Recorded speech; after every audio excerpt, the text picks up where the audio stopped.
Next up for the Houston Texans, the Green Bay Packers at Lambeau Field. Those 4-2 Packers hosting the 5-1 Texans. Two fantastic quarterbacks in this one, with Jordan Love trying to get into the upper echelon where CJ Stroud resides. It's going to be a fun one. How does Houston win this game? How do the Packers pull it off? And who's going to win? That's coming your way, powered by my friends at BetUS. They've got an offer for you now with YouTube 150 as the code. When you sign up, that's going to get you a 150% bonus up to $2,000 on your first deposit. So check it out, YouTube 150. How do the Houston Texans win this football game? Well, they're a little shorthanded on defense. They've got a couple of backup linebackers that are playing. They've got a backup cornerback that's playing. They've got Kalen Bullock and Eric Murray at safety with Jimmy Ward out, and Mario Edwards was suspended this week. So they're going to have a backup player on the defensive line at defensive tackle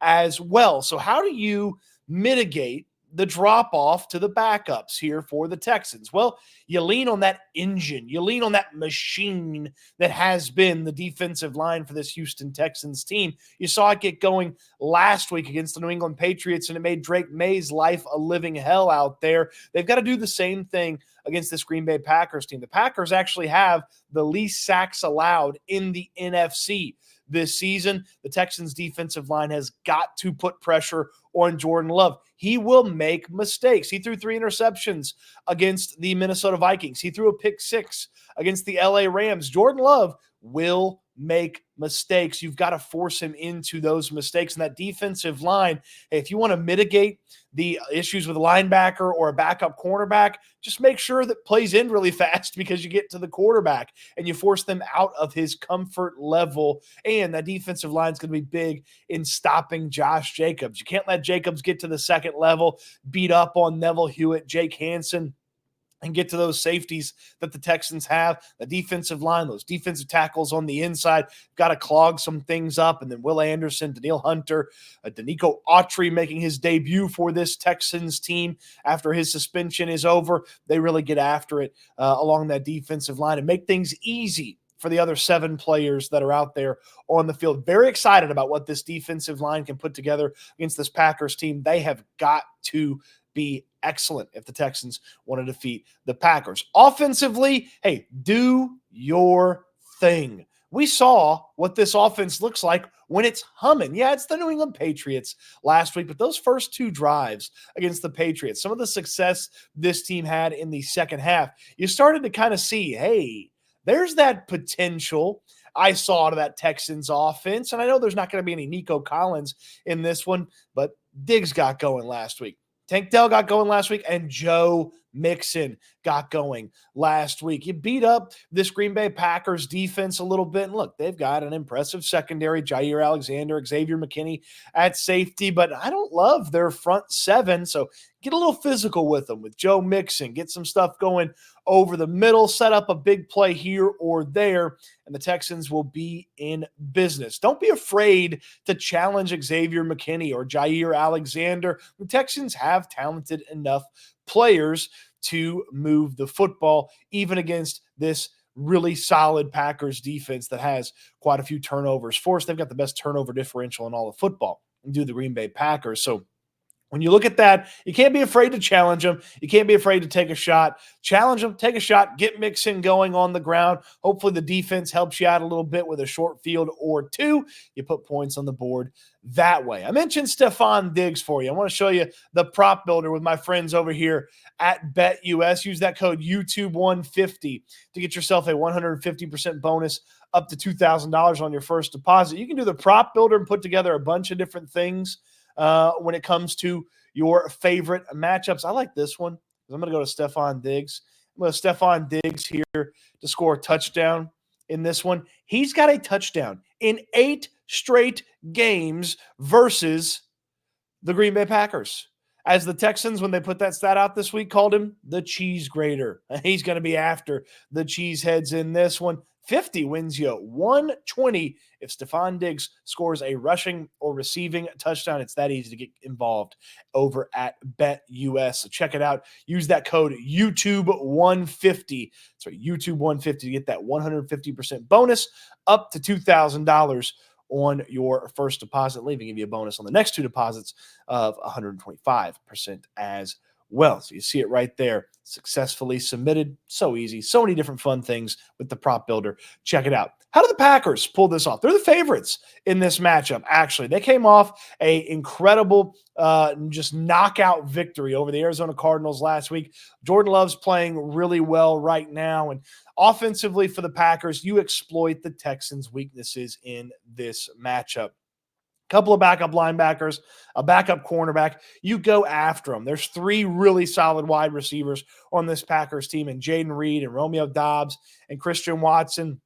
Let them all have a turn over there with D'Angelo Ross, the Texans' backup cornerback that's playing in place of the injured Kamari Lassiter. Let them all have a shot to have some success against him. They use their tight end quite a bit, Tucker Kraft, for some over-the-middle stuff a couple of weeks ago.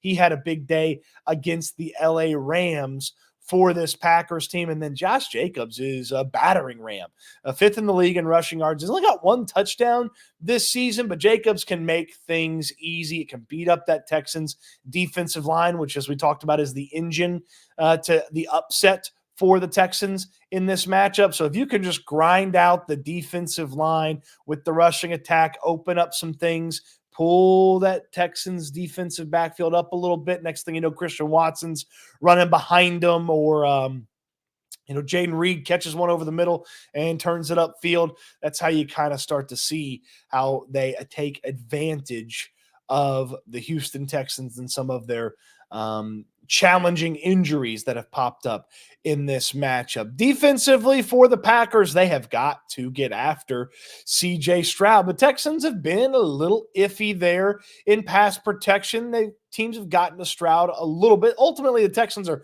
pretty decent, but those interior offensive linemen have had a couple of moments where they haven't held up. Some stunts, some late blitzes have got to them. You saw it in New England. And if you're the Packers, you got to get the Texans into a lull. I mean, the Texans started really fast last week and through a little bit of a good play here by New England, a mistake by the Texans, and next thing you know, they're in a lull. And it was a much closer game at halftime last week against a very bad Patriots team than it probably should have been for the Texans. So if you're the Packers, get them into a lull. Maybe that's a turnover, a big 3rd down where their defensive backs knock one away. And that's where you got to kind of get things disjointed for the Texans so that they have to pull out of that lull. Maybe the Packers offense is able to put together a lot more than what the Patriots did and put a little bit of that together and find yourself with enough to beat this impressive Texans team. So who's going to win this matchup? The Green Bay Packers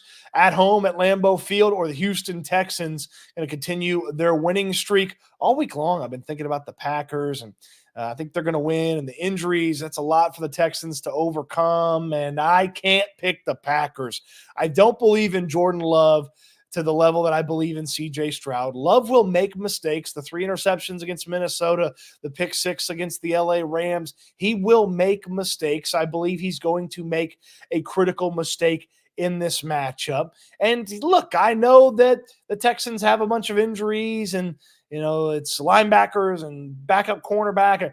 I trust this defensive line to get after Jordan Love. And then on the flip side, I trust this Texans offense to move the football. With Joe Mixon in there, they're just such a better team. They're a more impressive team. And this Rams team from a couple of weeks ago, with no Puka Nacua, with no Cooper Kupp, they hung tough against the Packers.